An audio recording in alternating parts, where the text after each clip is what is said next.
कभी कभी जिंदगी हमें ऐसे मोड़ पर ले आती है जहां हर दरवाजा बंद लगता है, सब कुछ बिखरता हुआ सा लगता है और अंदर से एक ही सवाल उठता है, क्यों मेरे साथ ही ऐसा हो रहा है। लेकिन दोस्तों, ऐसे समय में ही बुद्ध के वो अमर वचन याद करना जरूरी होता है जो अंधेरे में भी रोशनी की किरण दिखाते हैं। ये कहानी सिर्फ कहानी नहीं है, ये आपकी आत्मा को छू जाएगी। तो ध्यान से सुनिए, क्योंकि आज की कहानी आपकी जिंदगी बदल सकती है। एक बार अर्जुन नाम का एक आदमी था। एक साधारण आदमी एक छोटे से गांव में रहता था। वह हमेशा मेहनती, ईमानदार और दयालु था। वह अच्छा करने में विश्वास करता था और उम्मीद करता था कि एक दिन जीवन उसे पुरस्कृत करेगा। लेकिन वर्षों से जीवन बेहतर नहीं हुआ। वास्तव में यह बदतर हो गया। उसकी फसल लगातार 2 मौसमों तक खराब रही। उसकी आय का एकमात्र स्रोत सूख गया। उसकी पत्नी बीमार हो गई और उसके इलाज पर अपना सब कुछ खर्च करने के बावजूद वह मर गई। और फिर जैसे कि भाग्य ने उसका परीक्षण करना बंद नहीं किया था, गांव में उसकी छोटी सी दुकान में एक रात आग लग गई। उसने जो कुछ भी मेहनत की थी वह सब जलकर राख हो गया। अर्जुन टूट गया था, आध्यात्मिक रूप से, भावनात्मक रूप से, मानसिक रूप से। वह अगली सुबह अपनी दुकान के खंडहरों के पास बैठा, काली पड़ चुकी दीवारों, जली हुई लकड़ियों, यादों और दर्द को देख रहा था। गांव के लोग आए और उसे सांत्वना देने की कोशिश की, लेकिन शब्द वास्तव में क्या कर सकते थे। भीड़ में से एक बुजुर्ग व्यक्ति ने अर्जुन के कंधे पर हाथ रखा और कहा, जब कुछ भी समझ में न आए तो उस जगह चले जाओ जहां से सब कुछ शुरू हुआ था। अर्जुन को समझ नहीं आया, लेकिन वे शब्द उसके दिल में रह गए। कुछ हफ्ते बाद कुछ पानी और फटे कपड़े के थैले के अलावा कुछ भी नहीं लेकर अर्जुन यात्रा पर निकल पड़ा। वह कई दिनों तक चलता रहा और दूर जंगल में एक मठ में पहुंच गया। वह जगह जहां बुद्ध की शिक्षाएं अभी भी बांस के पेड़ों के बीच गूंजती थीं, जहां दुनिया के शोर से ज्यादा शांति थी। और शांति एक मंजिल नहीं बल्कि रोजाना का अभ्यास थी। वहां उसकी मुलाकात एक बूढ़े साधु से हुई। साधु ने अर्जुन की थकी आंखों को देखा और कुछ नहीं कहा। उसने बस उसे बैठने का इशारा किया। घंटों तक उनमें से कोई भी नहीं बोला। यह अजीब था, फिर भी सुकून देने वाला। आखिरकार जब सूरज क्षितिज में डूबने लगा तो साधु ने धीरे से और धीरे से बात की। तुमने बहुत कुछ खो दिया है ना? अर्जुन ने सिर हिलाया। मैंने सब कुछ खो दिया है, साधु ने हल्के से मुस्कुराया। तो अब तुम आखिरकार सच जान सकते हो। उस रात तारों से जगमगाते आसमान के नीचे साधु ने अर्जुन को एक कहानी सुनाई। एक ऐसी कहानी जो उसकी जिंदगी बदल देगी और शायद यह आपकी भी जिंदगी बदल देगी। भिक्षु ने कहा, एक बार एक व्यक्ति बुद्ध के पास आया जो भय और दुख से कांप रहा था। उसका बेटा मर गया था, उसका घर तूफान में ढह गया था और उसके पास जीने के लिए कुछ भी नहीं बचा था।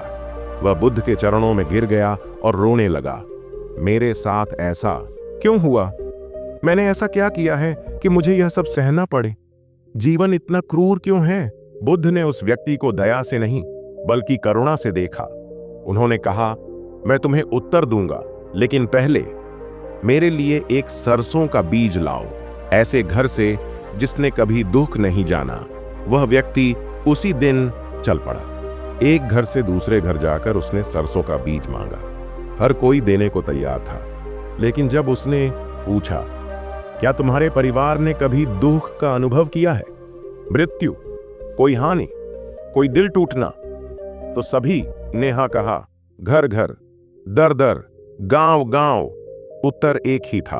अंत में वह व्यक्ति खाली हाथ बुद्ध के पास लौटा, लेकिन उसकी आंखों में समझ के आंसू थे। अब मैं देखो, उसने फुसफुसाते हुए कहा, दर्द हर जीवन को छूता है, कोई भी अछूता नहीं है। बुद्ध ने सिर हिलाया। दुख जीवन का एक हिस्सा है, लेकिन यह जीवन नहीं है। यदि आप इसका विरोध करते हैं तो यह एक दीवार बन जाता है। यदि आप इसे स्वीकार करते हैं तो यह एक द्वार बन जाता है। अर्जुन चुपचाप सुनता रहा। भिक्षु के शब्द उसके अंदर गहराई से गूंज रहे थे। भिक्षु ने आगे कहा, 3 सत्य हैं जिन्हें आपको याद रखना चाहिए, चाहे समय कितना भी अंधकारमय क्यों ना हो। और यदि आप इन पर कायम रहते हैं अर्जुन, अपने सबसे बुरे क्षणों में भी जीवन आपको कभी नहीं हराएगा। अर्जुन आगे झुका। उसका दिल धीरे धीरे लेकिन मजबूती से धड़क रहा था। भिक्षु ने उसकी आंखों में देखा और पहला सत्य कहा। पहला सत्य है, कुछ भी स्थायी नहीं है, न खुशी, न दुख, न सफलता, न असफलता, सब कुछ बदलता है। अर्जुन ने अपने हंसी के दिनों और फिर निराशा की रातों के बारे में सोचा। उसे एहसास हुआ साधु सही था। जैसे दिन रात में बदल जाता है और रात एक नई सुबह को जन्म देती है, वैसे ही जीवन में सब कुछ चक्रों में चलता रहता है। कोई भी भावना हमेशा के लिए नहीं रहती, कोई भी स्थिति शाश्वत नहीं है। यहाँ तक कि सबसे ऊंचे पेड़ भी अंततः समय के आगे झुक जाते हैं, और यहाँ तक कि सबसे गहरे घाव भी भरने लगते हैं जब आप इसे भूल जाते हैं। साधु ने कहा, आप दुख में निराश और खुशी में लालची महसूस करते हैं, लेकिन जब आप इसे याद करते हैं तो आप स्थिर रहते हैं, शांत, संतुलित। अर्जुन ने धीरे से सिर हिलाया, जिस तरह से उसने हफ्तों से सांस नहीं ली थी, खुलकर। फिर साधु ने आगे कहा, दूसरा सच यह है, आपकी प्रतिक्रिया स्थिति से ज्यादा मायने रखती है। आप देखिए, उन्होंने कहा, हर कोई पीड़ित होता है, लेकिन हर कोई दुख को खुद को नष्ट करने की अनुमति नहीं देता है। कुछ इसका उपयोग जागने के लिए करते हैं, कुछ इसका उपयोग बढ़ने के लिए करते हैं। तूफान एक ही है, लेकिन एक पेड़ टूट जाता है और दूसरा झुक जाता है। एक आदमी बारिश को कोसता है, दूसरा आदमी उसमें बीज बोता है। अर्जुन ने अपने भीतर एक शांत शक्ति को उठते हुए महसूस किया। अपने पूरे जीवन में उसने दर्द से प्रतिक्रिया की थी, क्रोध से, भय से। लेकिन क्या होगा अगर वह एक अलग रास्ता चुन सकता? क्या होगा अगर वह धैर्य के साथ, साहस के साथ, बुद्धि के साथ प्रतिक्रिया करना चुन सकता? साधु उसके करीब झुका। आप हमेशा नियंत्रित नहीं कर सकते कि क्या होता है, लेकिन आप हमेशा चुन सकते हैं कि इसे कैसे सहना है। अर्जुन ने अपने अंदर कुछ बदलाव महसूस किया, कुछ हल्का, कुछ नया। फिर तीसरा सत्य आया। ऐसा लगा जैसे उसके दिल में एक बीज बोया गया हो। साधु ने कहा, तीसरा सत्य है, अपने सबसे बुरे समय में भी आप अकेले नहीं हैं। वह रुका। आप अकेला महसूस कर सकते हैं। आपको लग सकता है कि कोई आपको नहीं देख रहा है, लेकिन ब्रह्मांड देख रहा है। आप जो दर्द सहते हैं वह व्यर्थ नहीं जाता। आप जो आंसू बहाते हैं वे गायब नहीं होते, वे आपकी आंतरिक शक्ति को सींचते हैं। आपके भीतर कुछ है, इसे जागरूकता, आत्मा, जीवन कहें, जो चुपचाप देखता है, धैर्यपूर्वक प्रतीक्षा करता है और धीरे से मार्गदर्शन करता है। अर्जुन की आंखें भर आईं। उसे वे रातें याद आईं जब वह बिना आवाज के रोया था, वे सुबह जब वह बिना दिशा के चला था, वे दिन जब सांस लेना भी बोझ जैसा लगता था, और फिर भी वह अभी भी यहां था, जीवित, सुन रहा था, बदल रहा था। भिक्षु ने धीरे से मुस्कुराया। जब सब कुछ बिखर जाता है तो यह सब कुछ ठीक होने का सही समय होता है, लेकिन इसके लिए आपको देखने के लिए पर्याप्त शांत होना चाहिए। उस रात अर्जुन ने सवाल नहीं पूछे, उसने आशीर्वाद की भीख नहीं मांगी, उसने चमत्कार की भीख नहीं मांगी। वह बस मोमबत्ती की रोशनी में बैठा, अपनी आंखें बंद कीं और सांस ली। धीरे धीरे, गहरी, महीनों में पहली बार उसे शांति महसूस हुई।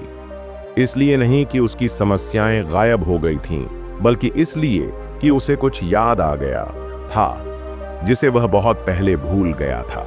वह उसका दर्द नहीं था, वह उसका नुकसान नहीं था, वह उसकी कहानी भी नहीं थी, वह जागरूकता थी, और जागरूकता से वह एक नया रास्ता चुन सकता था। अगली सुबह वह सूरज उगने से पहले उठा। उसने मठ का फर्श साफ किया, उसने भोजन तैयार करने में मदद की, वह दूसरे भिक्षुओं को देखकर मुस्कुराया और जब जाने का समय आया तो भिक्षु ने उसे बीजों का एक छोटा बंडल दिया। इन्हें लगाओ, उसने कहा। वे धीरे धीरे बढ़ते हैं लेकिन वे मजबूत होते हैं।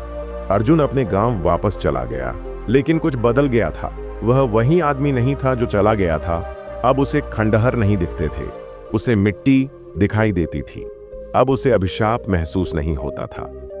उसे लगता था कि उसे चुना गया है पुनर्निर्माण के लिए, फिर से शुरू करने के लिए, याद करने के लिए। और उसने जो भी बीज बोया उसे बार बार 3 सत्य याद आए। कुछ भी स्थायी नहीं है। आपकी प्रतिक्रिया ही आपकी शक्ति है और आप कभी भी वास्तव में अकेले नहीं होते।